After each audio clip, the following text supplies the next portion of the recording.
So welcome to NEET Crash Course Biology. Now we will be discussing chapter overview or synopsis of plant growth and development.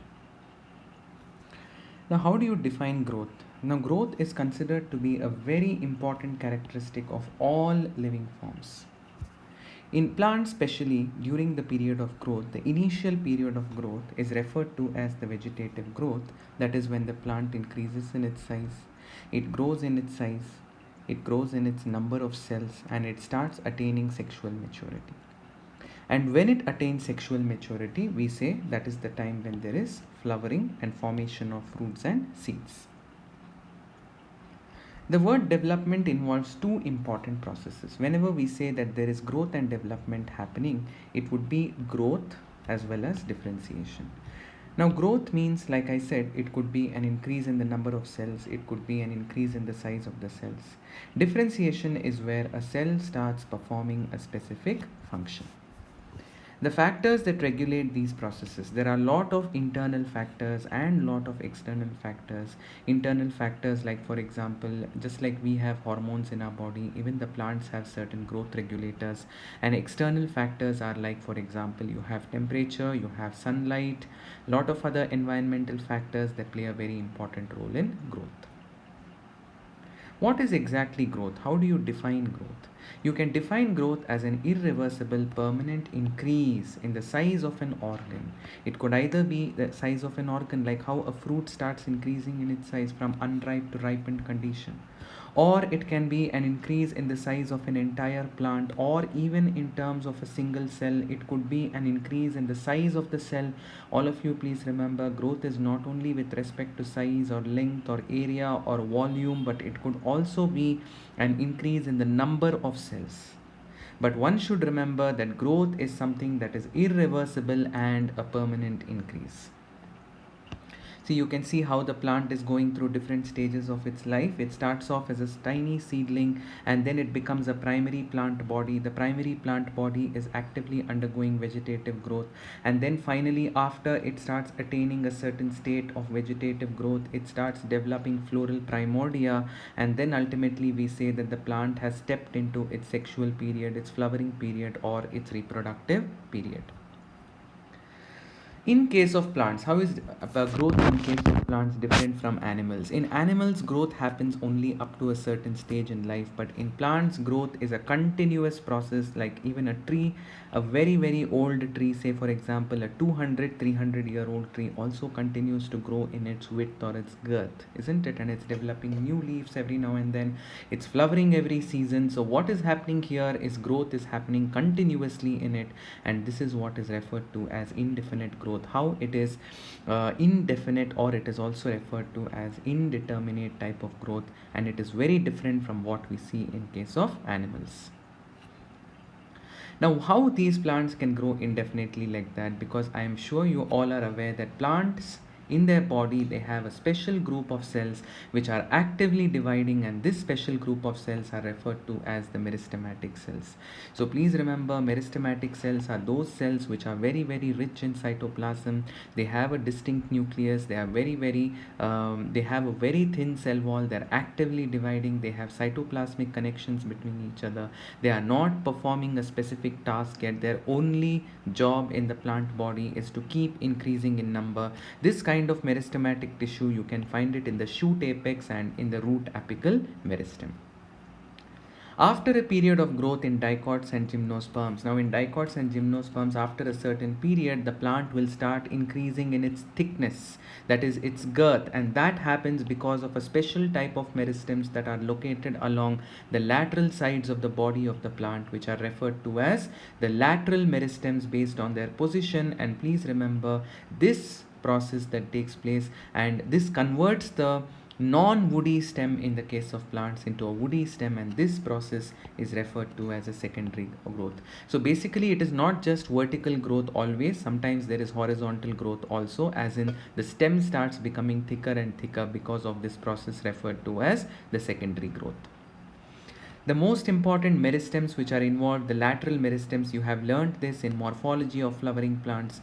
anatomy of flowering plants. That is the cork cambium, which is located in the cortical region, and the interfascicular cambium located within the stele, that is inside the endodermis. And both these meristematic tissues add secondary xylem and secondary phloem. Of course, cork does not add secondary xylem and phloem, it adds only cork tissue and secondary cortex, whereas interfascicular cambium, as you all are aware, it adds secondary xylem towards the inside and secondary phloem towards the inside. So what is basically happening is more and more cells are being added, and as a result the thickness of the stem will increase, and the thickness of the stem is what is referred to as the girth of the stem.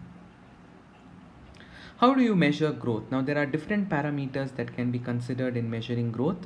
We can say increase in fresh weight, increase in dry weight. Fresh weight is you're taking into account the weight of water that is present within the plant body, and dry weight is you're drying the plant body completely. So dry weight only talks about or only gives you the weight of the biomass, that is all the biomolecules or the organic matter that is present in the plant body. Or you can see increase in length. If a plant has increased in its length, that means it has grown. Increase in area, say for example you're calculating the area of a leaf. If the area increases, that means you know that the plant has grown. Increase in cell number, say for example you're counting the cells which are, say you're growing a tissue in the lab, a plant tissue culture, and then you're growing the cell number, and that also can be a sign of growth, isn't it? An increase in the cell volume. For cell number, you can say root tip cells. The root tip meristems are, say for example in a maize root tip, each root tip meristem is adding about 17,500 cells per minute. So you can see that per minute there is an increase in cell number by 17,500 in the case of a maize root meristem. And cell volume, like how in a watermelon, when the watermelon starts increasing in its size, the cell is known to increase in its volume by 3,50,000 times. So in terms of cell number and in terms of cell volume, what are the major phases of growth? There are three major phases of growth that we need to learn.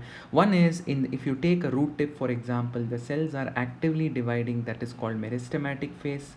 Okay, then after they divide, now during the meristematic phase, I had told you they have a very prominent nucleus, they have a vacuole, they have a dense vacuole, is less in number, they have a dense protoplasm, their cell wall is very thick, it's only primary wall, there is plasmodesmata between the cells, their only goal is continuously to keep dividing, and then later they have done with their division, they will start elongating, the number of vacuoles will increase, their cell wall become thicker and thicker, secondary cell wall thickenings are laid, and ultimately the cell stops dividing. It is very important to note that during the maturation phase of growth in, say for example, the root tip or the stem tip, that is the root apical meristem or the stem apical meristem, after a certain point the cell stops dividing. You may ask why it stops dividing. That means the cell wants to do or wants to perform a specific function. When a cell has stopped dividing and it starts performing a specific function, we call it the maturation phase. Another word is given for maturation. We say that the cell has decided to undergo differentiation. It says that I am done with dividing, now I am going to sit and I am going to perform a function that is called as differentiation. So three major phases of growth. Now this is specifically with reference to either the shoot apex, which contains the shoot apical meristem, or it is with respect to the root apex, that is the root apical meristem.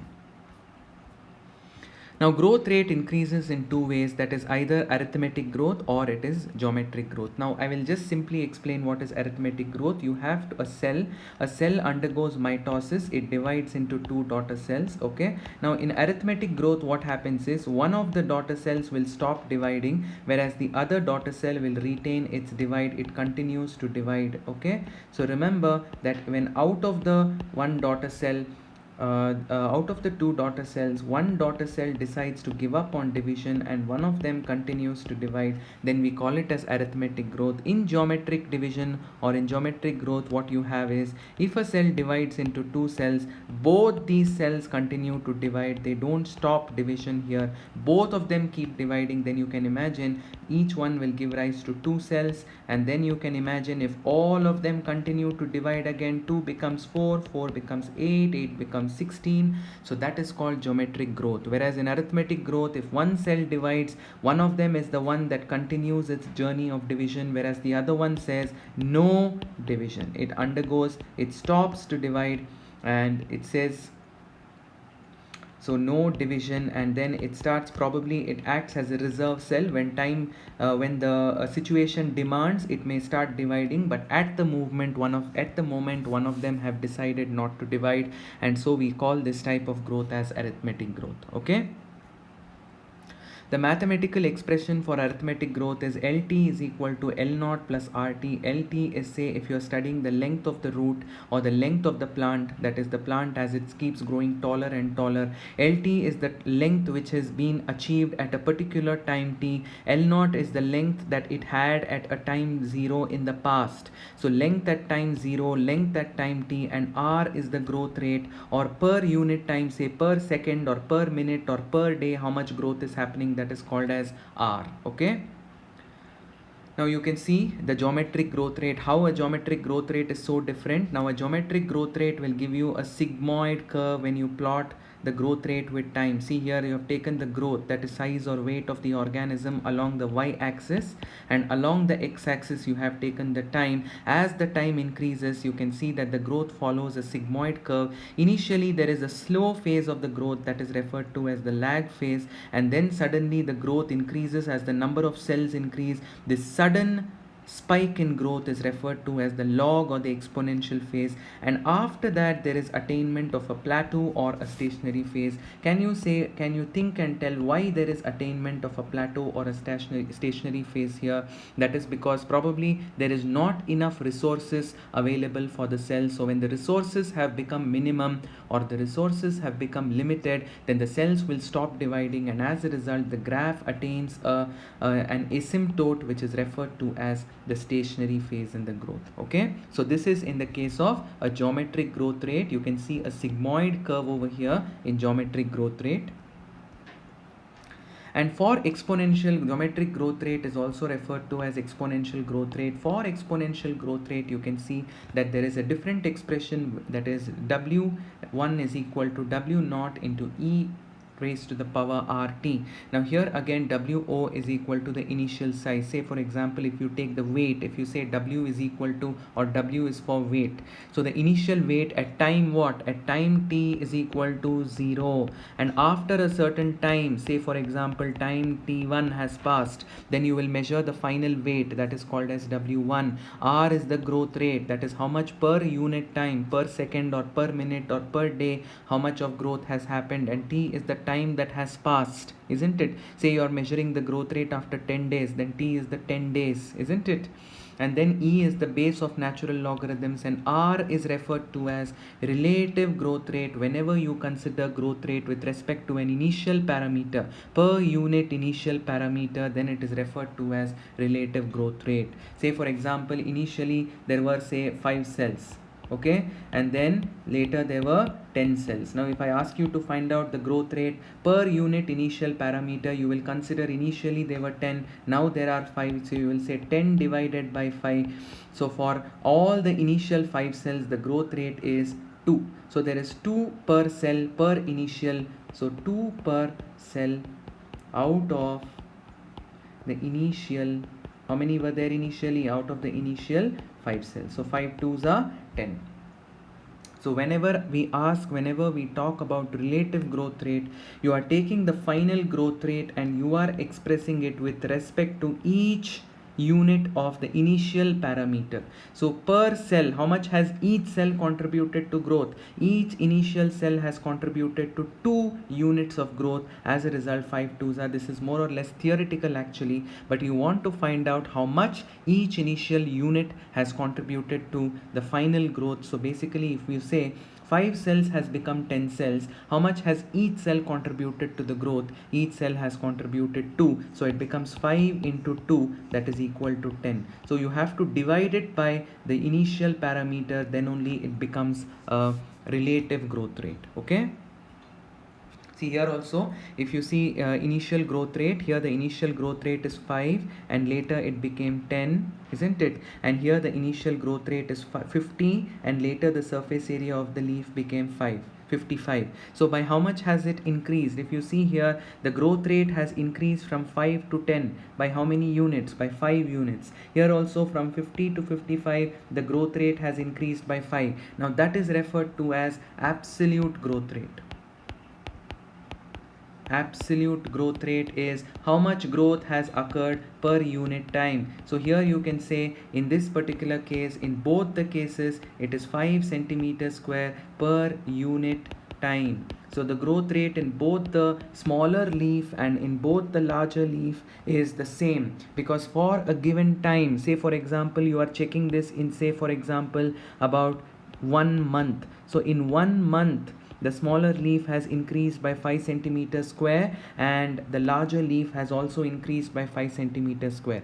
But if I ask you to calculate the relative growth rate, what will you do? Now for relative growth rate, I told you you have to divide it by the initial parameter. So now the final growth rate is 10. How much was the initial parameter? 10 divided by 5. Here the final growth rate is 55. How much is the initial parameter? It is 50.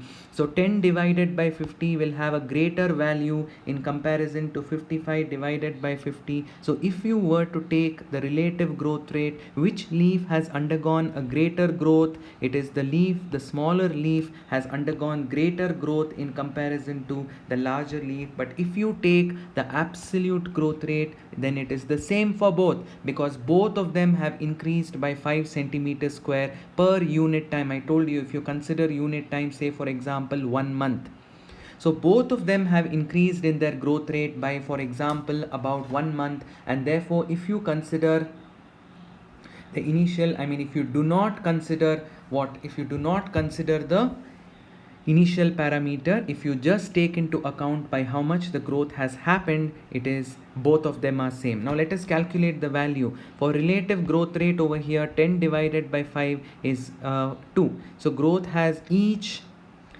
or you can say the value of the relative growth is 2. But here if you see 55 divided by 50 is 1.1. So which one is greater? Obviously 2 is greater than 1.1. So more growth has happened in the smaller leaf in comparison to the larger leaf, taking into account the initial size. That is, you divided it by initial parameter, that is 5, and here it is 50. So in which of these two cases have the initial cells contributed the most to growth? It is the smaller leaf. So you have to always study growth not only in terms of absolute growth rate but also in terms of relative growth rate. Okay. We have to understand terms called differentiation, de-differentiation, as well as redifferentiation. Now for example, there are actively dividing cells. We all know that the actively dividing cells are called meristems. Now when the meristems decide to stop dividing, so they stop division. Now the moment they stop division, they become something called differentiated cells. We can call them differentiated cells, or we can call them mature cells. They are no longer dividing. This process where the meristematic cells stop undergoing division in order to become differentiated or mature cell is referred to as differentiation. Okay, so they have stopped dividing, so now it is called as differentiation. Now imagine there is a certain situation that demands that this mature cell, which had until now stopped dividing, has to again start dividing, and it will start dividing to again give rise to actively dividing cells, which are called meristems. So I am going to say here, it will re-enter cell cycle and divides actively. See, now because there is some situation that is demanding, so there is some situation or there is some condition. Let me just write that the situation demands that this mature cell which had stopped dividing will now undergo, again it will regain its capacity to divide, and it will give rise to meristem. Now this process where it regains its ability to divide is referred to as de-differentiation. Did you understand? So what had stopped dividing will again start dividing now because the situation demands, and that is called de-differentiation. Now imagine after it has entered into division, again it stops dividing. Until now it was dividing actively in the form of meristem. Now again it stops dividing. Now when it stops dividing for the second time, we call it as redifferentiation. That means again it has taken up a certain job, a certain function, and it has decided that I am not going to divide anymore. Okay, so this is called redifferentiation. See the difference? So first you had meristematic cells, it divides and it stops dividing to become mature cell. This is called differentiation. The mature cell re-enters division. It starts dividing again to become meristem. This is referred to as dedifferentiation. Those meristematic cells which came from dedifferentiation, once again they stop dividing because they take up a task. They take up a function. This is called redifferentiation. So three major terms you have to remember here: dedifferentiation, differentiation, dedifferentiation, and redifferentiation. So here they have given a simple pathway for what the path taken by the cell during its course of life. So first we have, in the earliest plant, we have meristematic cells in the shoot tip and the stem tip. As the shoot and the stem keeps, as the shoot and the root keeps elongating, it will increase its cytoplasmic content, and the cell will decide, I am done with division, I am going to start taking up a function. It will differentiate, and before it differentiates, it has to also undergo expansion and maturation. Differentiation means it decides to mature. Now it becomes a mature cell because it has stopped dividing and it is now performing a specific function. Now the mature cell, after years and years, it will attain senescence or aging, and ultimately death, which is something inevitable, is attained, because ultimately the older tissues have to be replaced in the plant body. They have to undergo death and degradation. Okay, so this gives you a simple route that is taken by a cell, and we saw, and here also if you can see, they have connected the meristematic cell back to the meristematic cell, and they have labeled it as cell division, because the job of meristematic cell is to keep undergoing cell division and to keep forming more and more meristematic cells. Okay. Now there is a very interesting phenomenon that is seen in plants that is called plasticity. It is to develop different structures. Some plants develop different structures in response to different environmental conditions. Let us see what this plasticity is with respect to a few examples that is given in this slide. You can see the first example that is seen in a plant called larkspur. When the plant is a young plant, its leaf has a different type of a structure. When the plant becomes an adult, it has a different type of a structure. So during different phases of its life, it is exhibiting different anatomy, different morphology of its leaf. Same way, if you take a buttercup, those plants or those leaves which are usually on the terrestrial habitat, or say those leaves which are exposed above the level of water, they have this kind of a structure. And those leaves, as you can see, those leaves which are submerged in water, they have a highly dissected lamina, which is seen in this kind of a case, probably to make sure that the water does not to accommodate the water current. You can see that the leaf lamina is thrown into numerous projections like you see over here. So during terrestrial habitat, it has a different structure, and when the leaf is submerged in water, it has a different structure. So what you see here is, according to the environment, whether the leaf is above the level of water, whether the leaf is below the level of water or underwater, whether the plant is in its juvenile or its growing or its vegetative stage, whether the plant has become reproductively mature, whether the plant has now become an adult. Based on all this, you can see that the structures are changing. Okay, so this is called plasticity in plants.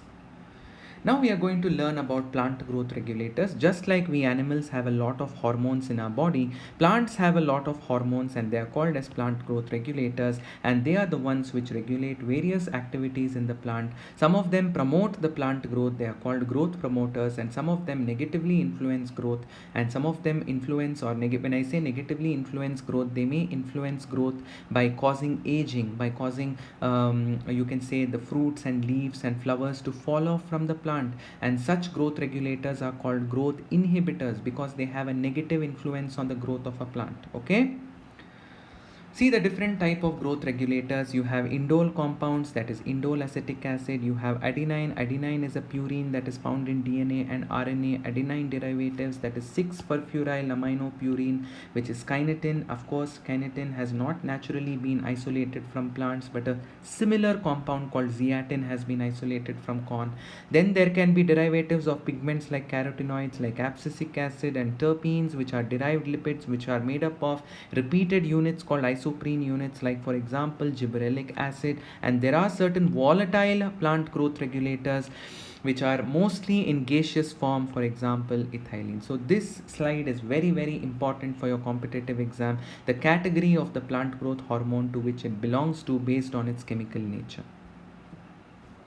Discovery of plant growth hormone. It was discovered for the first time, an experiment, a very interesting observation is mentioned, that is Charles Darwin and his son Francis Darwin observed the coleoptile. Coleoptile is a sheath which covers the shoot tip in case of monocot seeds, when the monocot seed actually germinates, and they responded to unilateral elimination. That is, if this is a monocot seed and if this is the stem that is coming out of the monocot seed, it is covered with a sheath which is referred to as the coleoptile. And when light was basically falling on only one side of this coleoptile, they saw that it started bending towards the light. And this, when I say light is falling only on one side, that is what is referred to as unilateral illumination. This was for the first time observed by Charles Darwin and his son Francis Darwin. So like I said, the tip of the coleoptile, which is a protective, a foliar sheath which covers the stem tip. Now this sheath which I have shown over here is the coleoptile, and this is the shoot apex that you see inside the shoot apical meristem or the plumule. And this coleoptile is known to respond to the unilateral illumination of light. Not necessarily light, it could be any artificial, not necessarily sunlight, it could be any artificial source of light. So see how it is bending towards the sunlight. So it was identified that it bends the coleoptile towards light, and this bending towards light is referred to as phototropism. It is a plant movement that is referred to, a directed plant movement that is called phototropism. So see, this is the coleoptile. You can see the green colored, slightly green colored sheaths that is covering the shoot apex in the case of monocot seeds, and you can see how light is coming in from one side, and see how the coleoptile is bending over here. And when you remove the tip of the stem, that is the tip of the coleoptile, and you cover the apex of it, you can see that there is no bending. That means this coleoptile, the tip of the coleoptile, is very very important in releasing some chemical which is translocated downwards to the stem. And this chemical, this growth regulator, is what is causing the bending of this coleoptile with respect to light. Because when you cut off the coleoptile tip and when you shield the apex, that is, you plug off the apex of the plant and you cut off the coleoptile tip, there is no release of this active principle. And because there is no release of this active principle by the coleoptile tip, you can see that there is no further bending observed. Similarly, in case of gibberellin, the gibberellin was a hormone first identified in a fungal disease that is called Gibberella fujikuroi, and this fungus was known to contain an active substance which was later identified to be the gibberellic acid. This was discovered by E. Kurosawa, who saw that some of the rice seedlings grew extremely tall. It is called foolish seedling disease because it is foolish for a seedling to grow extremely tall, because it will collapse in its own weight, and that's why it was called as a foolish seedling disease. And this was seen in the case of rice. It was called Bakane disease. Please remember, and this elongation, abnormal elongation, later was identified that these rice seedlings which showed abnormal lengthening of their internodes were basically infected with a fungus called Gibberella fujikuroi, from which they extracted a substance, an active principle which was identified to be a plant growth regulator, which later came to be known as what? Which later came to be known as gibberellic acid, or it is abbreviated as GA. Okay. F. Skoog and his co-workers, they observed that callus is an undifferentiated mass of cells that is obtained by tissue culture. They used tobacco stem segments or tobacco pith cells. That is, pith is the cells which are obtained from the core of the stem, that is in the core of the stele, the central cylinder of the plant. They saw that when they took these tobacco stem cuttings, the internodal stem cuttings of the tobacco, and they placed it in an artificial medium, they saw that the callus was growing only when it was provided with coconut milk, only especially with DNA, and sometimes they also provided extract from vascular tissues like xylem and phloem.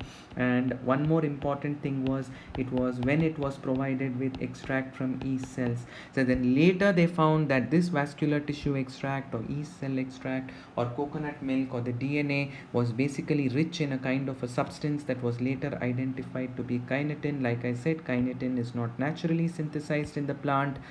An analog chemical which is similar to kinetin, that is called zeatin, was later extracted from the corn plants.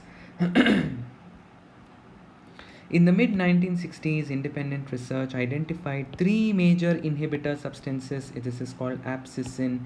Okay, so basically they identified three major substances, that is inhibitor B, abscissine 2, and dormin. All of them were known to have similar functions, and they were grouped under the same group of plant growth regulators called abscisic acid. During the same period, they observed that another scientist observed that there was ripened oranges. They found out that the ripened oranges were somehow responsible for ripening of bananas. They identified that maybe the ripened oranges are releasing some volatile gaseous substance, which was later identified to be what? Which was later identified to be ethylene. Now, what are the naturally occurring plant growth regulators which we will be focusing on in this particular chapter? Auxins, gibberellins, cytokinins, abscisic acid, and ethylene. So let us start with auxins. Now, auxins naturally occurring in the plant body are indole acetic acid and indole butyric acid. Of course, there are synthetic auxins which are manufactured in the lab, which are not found in the plants, and you will be surprised to know that auxins was first identified in human urine, and it is obtained. The term auxin is derived from the Greek word that is auxine. Auxine means to grow, and like I said, auxin was first isolated from human urine. You will be surprised to know it's a plant hormone. How do we have it in our urine? Obviously, we eat plants, isn't it? We do have a vegetarian diet, and when we eat plants, probably the substance enters our body, it gets metabolized in our liver, and it is thrown out of our kidney in the form of urine, and they identified this plant growth hormone in the urine. And the synthetic forms are naphthalene acetic acid and 2,4-dichlorophenoxyacetic acid. So it's very important for you to know which are the naturally occurring auxins in the plant body and which are the auxins which are found, which are obtained synthetically. And where do you find auxins in the plant body? In the stem, in the root, and in the leaf tips.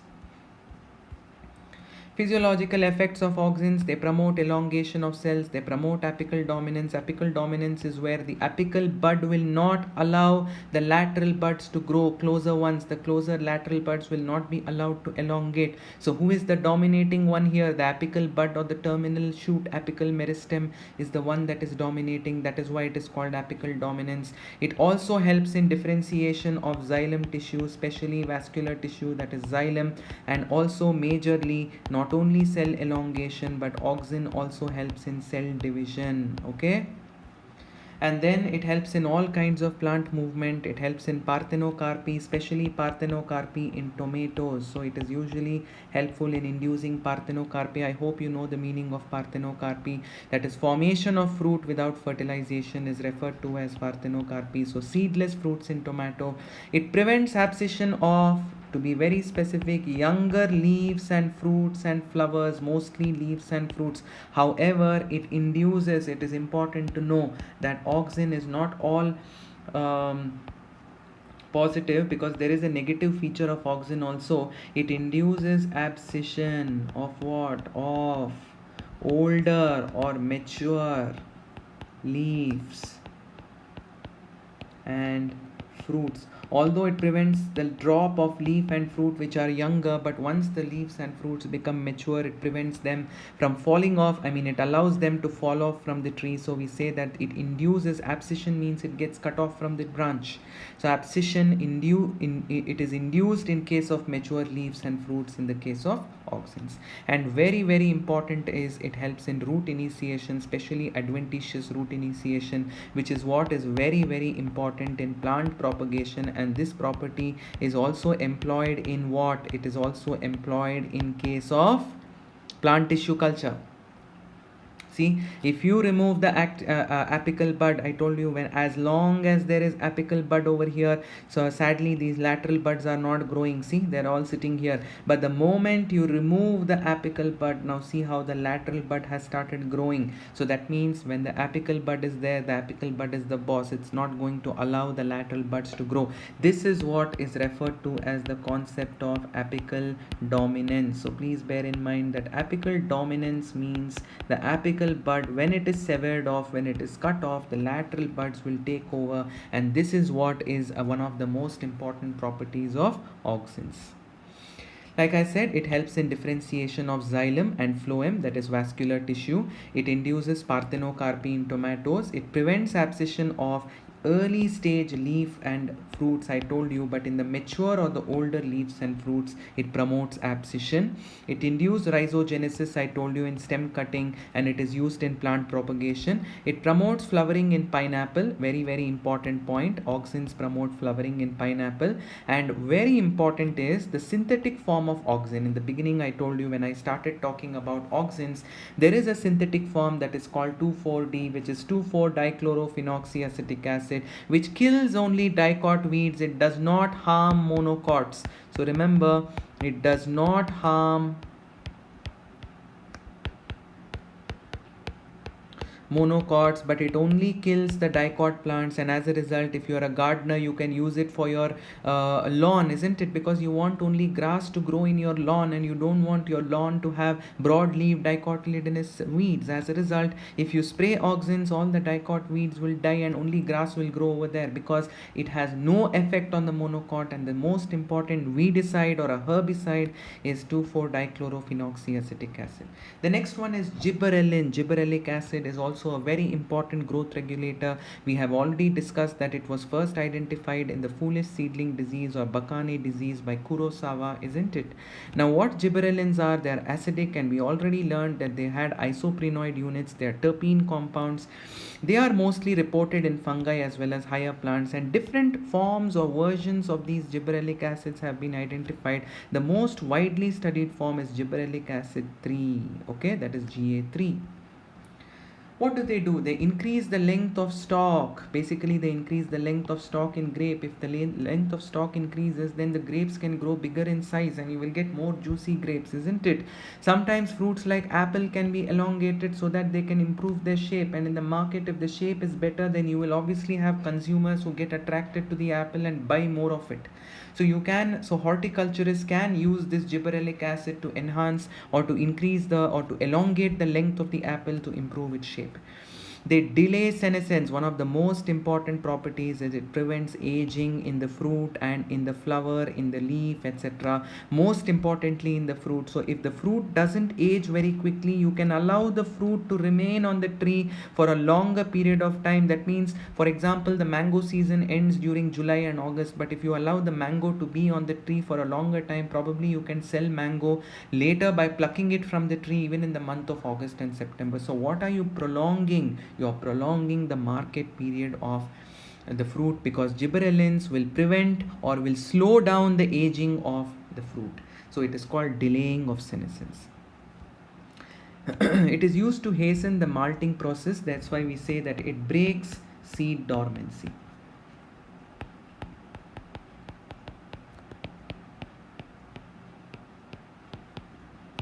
It breaks seed dormancy. As a result, and whenever the seed dormancy, as in, now you all have seeds placed in your containers in your kitchen, isn't it? And the moment you immerse it or soak it in water overnight, you can see that the seeds start germinating. So that germination is because the seed which was sleeping all along, the embryo which was in a state of inactivity, suddenly exhibits a spurt of growth and it starts producing its radicle, which pierces out of the seed, and which is what you see in a sprout.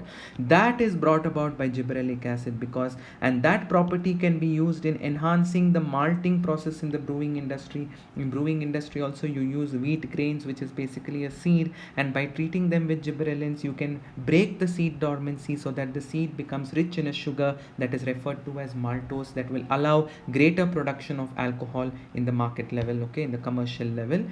And you can also spray gibberellic acid to sugarcane fields. Imagine, I told you, it lengthens the plant. So imagine if the sugarcane plant becomes taller and taller, it will have so much sugar in it. You can also produce so much yield of sugarcane, like say it increases it to about several tons per hectare, isn't it? And then by spraying juvenile conifers, which are pine trees, gymnosperms, juvenile conifers, when sprayed with gibberellic acid, attain maturity at a very early age, and therefore they can start producing seeds. They don't have to waste time growing. They can just become sexually mature at a very early stage, and you can obtain seeds very early in their lifetime. Okay. Promotes bolting. Bolting is where suddenly the internode starts elongating, and the seed and the plant, mostly the plant has a very short internode, but when you spray gibberellic acid, it shows an outburst of growth. The internode, the plant suddenly becomes tall and it starts it starts flowering, and this is seen in the case of beet and cabbages. As you can see here, this was the plant initially. See how the leaves were all arranged in the form of a crown called a rosette. Now see how the stem of the plant has become so long. This is called bolting, and as soon as it bolts, you can see how the shoot starts developing a floral primordium at its apex, and the flower starts differentiating, and this is seen in the case of plants such as cabbage and in the case of beet. The next hormone that we are going to discuss is cytokinin, the next plant growth regulator. Cytokinin, as the name itself indicates, cytokinesis is a part of cell division. So it is a plant growth regulator that stimulates cell division. So the moment you all look at cytokinin, I want you to remember that we are talking about cytokinesis or cell division. Okay, they were discovered by autoclaved herring sperm. Herring is a fish. By the fish sperm DNA, surprisingly, the DNA of the fish sperm was autoclaved. Autoclaved is a procedure that is conducted in certain wet labs in order to ensure that the biological samples are free of contamination.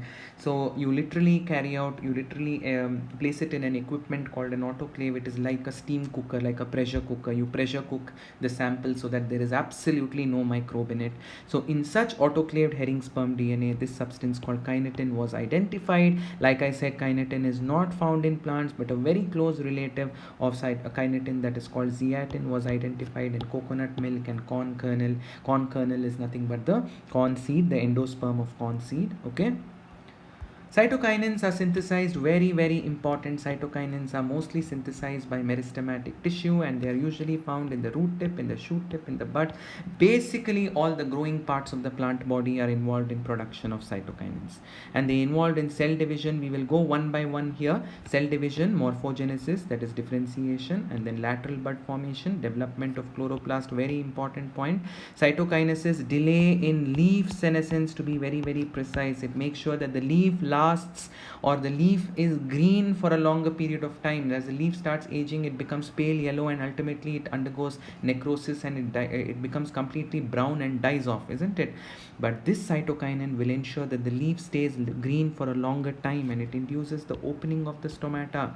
There is a theory which says, a phytohormone theory, which suggests that a hormone cytokinin is responsible for opening of stomata during the daytime. Okay. They're produced in meristematic tissues. They help in cell division. They're used along with auxins, a very important application. I told you that auxin is a rooting hormone in tissue culture. So please remember, cytokinin is a shooting hormone in the case of tissue culture. That means if you apply, or in simple words, I will say auxin to cytokinin ratio. If you want shoots to develop, auxins to cytokinin ratio should be low, in the sense they should be higher level of cytokinin and lower level of auxin. Only then you can expect shoot to develop when you are growing a plant in a test tube from any part of the plant that is called explant, and that is what happens in the case of plant tissue culture. So the auxin cytokinin ratio should be low. That means we need higher level of auxin to develop shoot, and that's why we call cytokinin as a shooting hormone. Morphogenesis is, like I said, how the shoots take shape from the apical meristem. The roots take shape because they're involved in cell division. Obviously, they are involved in the root part of the plant also, but majorly in the shooting in the case of when I talk about the explant that you are culturing in a test tube or a petri dish, as in case of plant tissue culture. And when shoots and roots take shape from the apical meristem, we call that process as morphogenesis. It helps in growth of lateral buds, all the buds which are present along the sides in the angle of the branches, which are called the axial buds. It helps in overcoming the apical dominance. We saw that the apical bud is the boss. Here it takes over the boss and the lateral buds can grow when you spray the plant with cytokinin. They activate the lateral buds and they also help in growth of the plants laterally. This helps you in landscape gardening, because in landscape gardening you don't want the plant to become taller and taller. You want the plant to spread on the ground, and that is what is made possible because by spraying cytokinin you are making sure that the branches grow sideways, they elongate sideways and not just vertically upwards. So see here how the apical bud, if you remove the apical bud, you can see the lateral bud becomes active and it starts producing its own substance, which is referred to as the cytokinin that I told you, and then the lateral bud starts growing. So it helps in overcoming apical. Sometimes even in the presence of the apical bud, if you spray the plant with cytokinin, if you treat the plant with cytokinin, the lateral bud, this is the lateral bud, the lateral bud will start growing. That means in the presence of apical bud, it has broken the apical dominance. That is because of cytokinin. Cytokinins are known to promote very important. They help in development of new leaf and they help in maturation of chloroplasts, and they also help in promoting the chlorophyll formation in the case of chloroplasts. So they keep the leaves green for a longer period of time, and that's what I said, they will prevent the leaves from aging. When the leaves become old, they lose their chlorophyll, but application of cytokinin reverses the process by promoting chlorophyll formation in. So that's why we say delaying, to be very specific, delaying the leaf senescence is one of the important properties of cytokinins.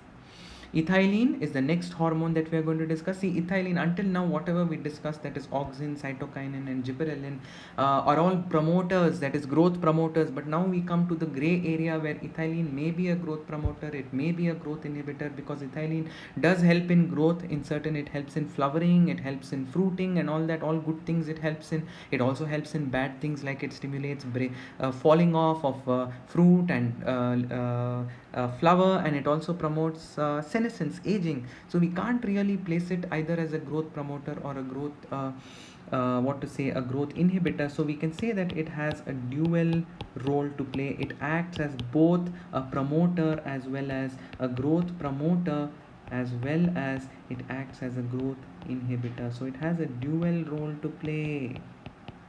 Okay, so I think this would best describe the role of ethylene. But we saw that ethylene was a gaseous hormone and it is synthesized mostly by aging tissues and ripened fruits. Ripening of fruits, enhancement of senescence, I told you, see, this is a negative feature. It usually allows the parts of the plant to become older fast. It exhibits a response called triple response. It promotes germination of groundnut seeds and sprouting of potato tubers. It helps in elongation of the leaf stalk or the petiole in submerged plants. Like for example, in villages you must have seen rice plants are completely submerged in water.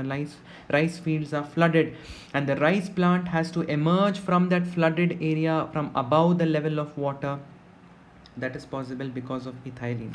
It promotes formation of excessive or extensive root growth and root hair, and therefore it helps the plant to firmly fix to the soil and derive nutrition from the soil. Okay, ethylene is known to increase whenever a fruit is ripening. We see that there is a spurt in the rate of respiration, and respiration spurt that is seen during the ripening process is called the respiratory climactic. Okay.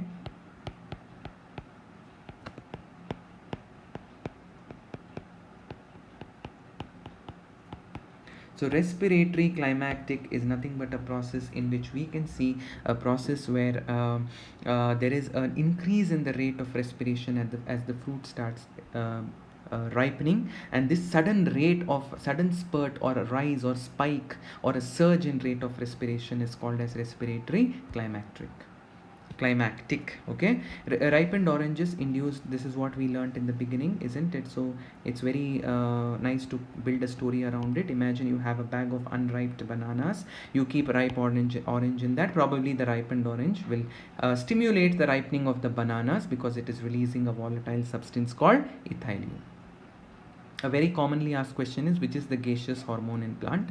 It is ethylene. And you can see how when ethylene is synthesized in the plant, the fruits become riper and riper faster. But if there is no ethylene synthesis, say you have blocked the gene responsible for the synthesis of ethylene through some genetic engineering mechanism, then you can see that you can harvest the green tomatoes itself. You can you can prevent the tomatoes from ripening. You can keep them for a longer duration. You can enhance their shelf life. Okay. Promotes aging. I told you it has a negative aspect to it also. It promotes senescence and aging of plants, and I told you it also brings about abscission of mature leaves and ripened fruits and flowers. Mostly flowers and fruits are usually abscised. For example, in the case of ethylene, usually when it comes to flowers of cherry plant, thinning of cotton, thinning of cherry, thinning of walnut, in plants like this, it brings about the thinning of the flowers. Okay, so this is a negative thing about ethylene. Triple response. Now for triple response, you can see that there will be, mostly with respect to growth of seedlings, the stem will become thick and they will form a hook and they will start spreading on the lateral side. If the plant has to grow upwards like this, the plant will start growing on the horizontal side. Now you can see this picture, you will understand how the plant or the seedling which is growing upwards over here, as you start treating it with more and more ethylene, how it has formed a curve. The apical region of the stem becomes curved, hook like, and see how it is bending downwards and it starts growing horizontally. This is called the triple response, which is one of the very important features of ethylene. It induces potato tubers to sprout. You have seen eyes on potato tubers, which are nodes from which new plants can emerge. That sprouting is induced by ethylene. It also breaks seed dormancy, very important. It helps in germination of groundnut seeds. That is, groundnut seeds which you are storing in a container, they are not germinating, but if you place them under the influence of ethylene, in no time they will germinate. That is because ethylene has, just like gibberellin, it breaks bud and seed dormancy, and because it breaks bud dormancy, it is capable of causing sprouting of potato tubers. All seeds germinating at one time to be harvested together, and so it's very important that you can control the germination of seeds. If you know that the time has come to allow your seeds to germinate, you can germinate them and you can harvest them together and you can reap the benefits, because I told you, you can germinate the seeds and you can use it in the malting process to enhance the alcohol content of the malt that is brewed using certain alcohol producing yeast, isn't it? So this malting process is also enhanced here because it induces the breakage of the seed dormancy. Internode elongation. I told you rice plants has completely submerged in flooded fields. You must have seen in rural areas when you're on a tour or something that the fields are entirely flooded with water, and that's why during rainy season the rice plants are basically sowed, isn't it? And then the rice plants have to emerge from the water level. That happens because of internode elongation and the elongation of the leaf stalk or the petiole. This is also important for aquatic plants because aquatic plants have to come up to the surface of water, and then some of them like water lily and eichhornia, they flower above the surface or level of water, and that is possible because of ethylene.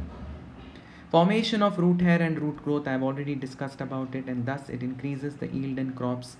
And what are the applications of it? It is also known to induce flowering in pineapple, and pineapple is an inflorescence. It is a group of florets, so it will make sure that all the flowers in pineapple will start producing fruits at the same time. So it synchronizes the fruit set and synchronizes flowering in pineapple. It also brings about flowering, please remember, it also brings about flowering in case of mango plant, and it also stimulates development of female flowers in cucumber. So we say feminization in cucumber is because of ethylene.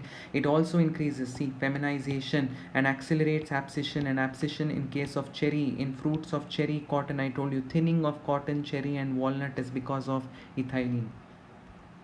The last hormone that we are going to, the last plant growth regulator that we are going to discuss is abscisic acid, which is an entirely a growth inhibitor. So we cannot call it as a growth promoter at all. It is a growth inhibitor because it has majorly certain growth inhibiting properties that we will discuss about it. It was discovered itself for its role of abscission. Abscission is parts which get cut off and which fall off from the plant body, and dormancy, it induces seed dormancy, and that's how it allows the plant to overcome stressful condition. Now the seeds do not germinate because the conditions outside, there's not enough oxygen oxygen, there's not enough water. So as a result, it will help the seeds to overcome this tough condition, that is the stress condition, and therefore abscisic acid is called a stress hormone. It promotes seed dormancy, abscission, promotes bud dormancy, closure of stomata, very important point, closure of stomata. It also enhances the process of aging, and it is also known to promote tolerance of plants. In the case it can help the plants develop a stress tolerance and overcome stressful conditions, and like water stress and saline soil, if the soil has lot of salt and if there is no water available temporarily and such. Okay.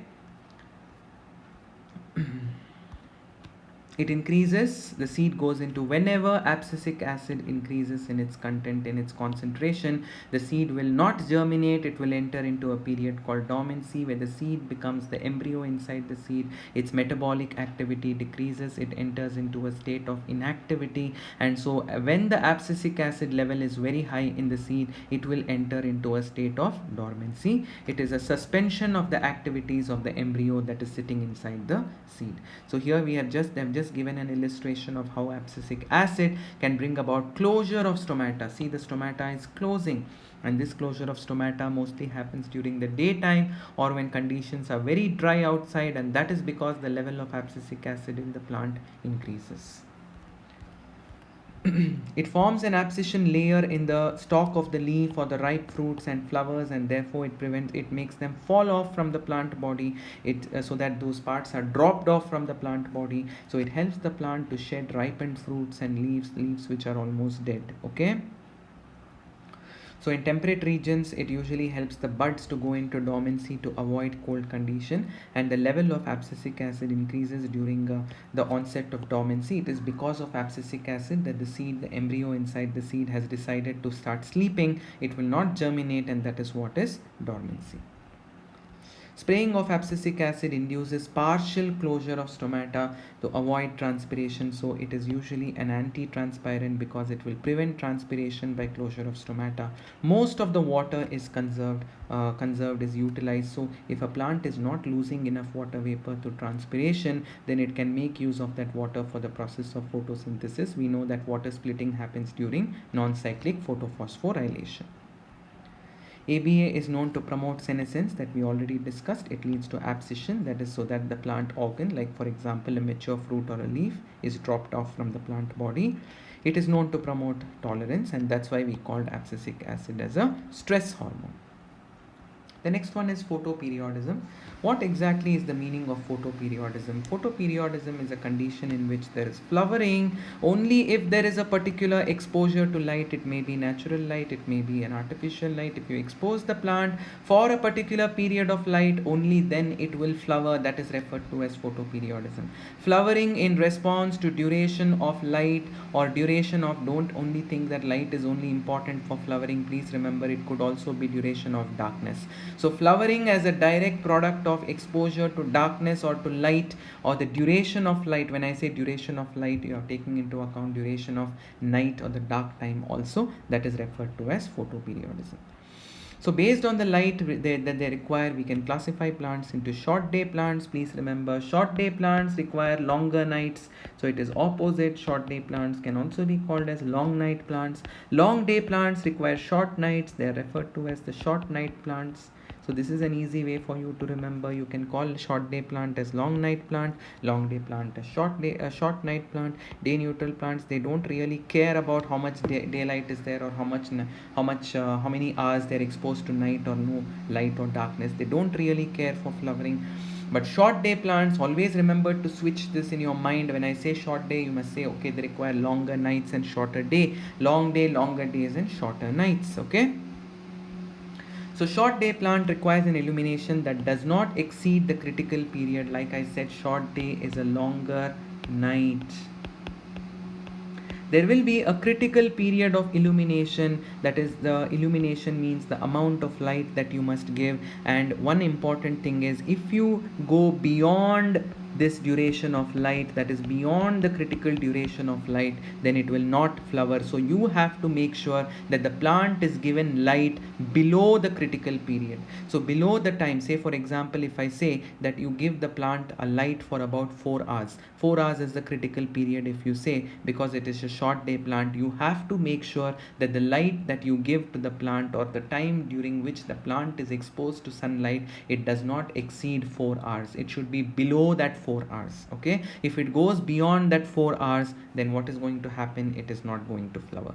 So tobacco, xanthium and sugarcane are example for short day plants. Long day plants is if I say that the plant flowers at, say if I give you the critical period is 6 hours, then you have to always make sure that the amount, the duration of light given to the plant should be more than 6 hours. So it should exceed the critical photo period. What is the critical photo period in this case? 6 hours. That means below 6 hours, if you give it light, it will not flower. For you to make the plant flower, you have to give it a light for a duration of more than 6 hours. So remember, for every plant there is a specific critical photo period. Like in short day plant I told you 4 hours, in long day plant I've given you 6 hours. If you give it light only beyond 6 hours, more than 6 hours, only then it will flower.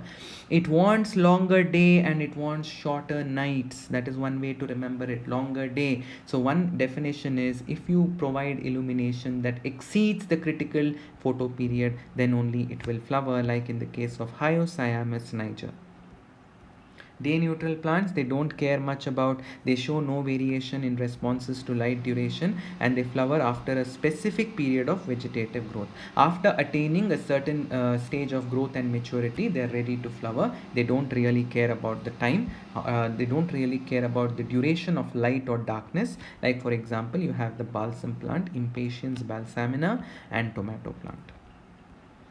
So here they've given the critical, let me take the critical photo period as 6 hours for long day plant, because it's longer, it needs more daylight. Now for a short day plant, let me say it needs only 2 hours of daylight. Okay, so when does it flower? It flowers above 6 hours. So for you to allow this plant to flower, you have to give it light for more than 6 hours, 6 hours being the critical photo period in this particular example. For you to ensure that the plant has to flower, let me make it same 4 hours as I had taught you in the explanation. For you to make this plant flower, you have to give it light for less than 4 hours. If you give it for more than 4 hours, there will be no flowering. So always make sure in a long day plant, you have to exceed the light duration must exceed the critical photo period. In short day plant, the light duration must not exceed the critical photo period. Did you understand? Because short day, they want lesser light and more darkness. Long day require more light and lesser darkness. So for long day, you have to give it light for more than 6 hours in this example. It should exceed the 6 hours bracket, which is the critical photo period. Here it should not go beyond 4 hours bracket, which is the critical photo period. So long day plants flower when you expose them to light which exceeds the critical photo period, and short day plants will flower when you will flower only when the light is below a critical photo period, whereas nothing of it matters for a day neutral plant. They have identified that probably the leaves are the eyes of the plant, like how we detect, I'm just giving you a very silly, a weird example here, like how you detect light with your eye. Probably the leaves have some kind of a sense organ to detect the variation in the light, that is during the daytime and during the night time, and this perception, there is something probably released by the leaf with some active principle which may reach all the way to the stem apical meristem, and which will allow the shoot apex to take shape, to differentiate into a floral primordium, to start differentiating either into an inflorescence axis or into a solitary flower. So not really, they're not eyes as such, but I just gave you an example like how you can detect light with your eye. Probably leaves are the sense organs in the case of plant. It is considered, like I told you, once the leaf detects the light, the duration of the light, whether the duration is greater than the critical photo period in long day plant, or whether the light duration is lesser than the critical photo period in the case of in the case of short day plant, everything is detected by the leaf. It will release a floral substance. Actually, there is a particular name given to this. It is called a phytochrome, but I'm not going to introduce you to that here. Okay, it's not necessary here.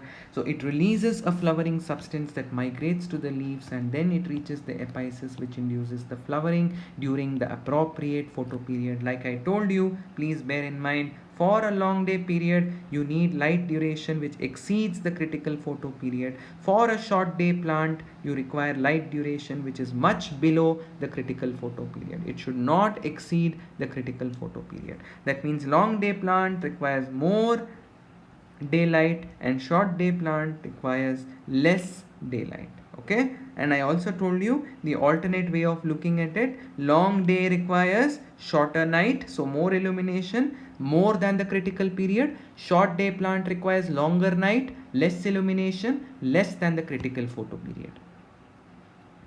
They have not identified, has not been isolated, hence it remains a hypothesis, but there have been certain studies which suggest that there are certain pigment molecules which are called phytochromes which could play an important role in this particular, but it is still a hypothesis because they have not isolated it entirely.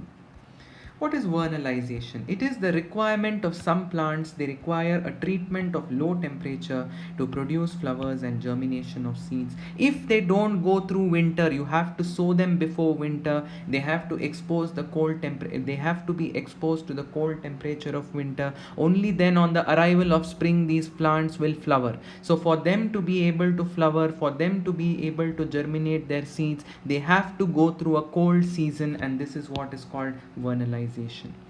In plants like wheat and barley, there are two varieties, one that flowers in the winter and one that flowers in the spring. Now I told you that the spring variety is planted and the winter variety is planted in the autumn. Autumn is the beginning of winter in most cases. So what happens here in the winter variety is, because it has to go through the winter, it is usually sown in autumn. So it goes through the cold months of the winter and then it can only flower once it has gone through the cold months. That is what is the winter variety that we saw. The seeds have to be sowed much before winter, that is during the autumn season itself. Biennials are those which have a vegetative growth. See, biennials are those plants which grow, which live only for 2 years. In 1 year they show vegetative growth, and then during their vegetative growth, after going through a tough winter, a cold month, only then in the next year they will start flowering. So 1 year they go through vegetative growth, and then after winter they start flowering, and this enables the plant to have sufficient time to mature and avoid. So what happens during the winter probably is, you are not allowing the plant, why it is waiting for the spring season, why it requires some cold treatment, is probably because the plant is taking some amount of sufficient time to prevent premature reproductive development and to undergo sufficient maturity in terms of its vegetative or juvenile growth before it is actually mature enough to start flowering. Okay, so with this we complete this particular synopsis for the chapter plant growth and development. Thank you.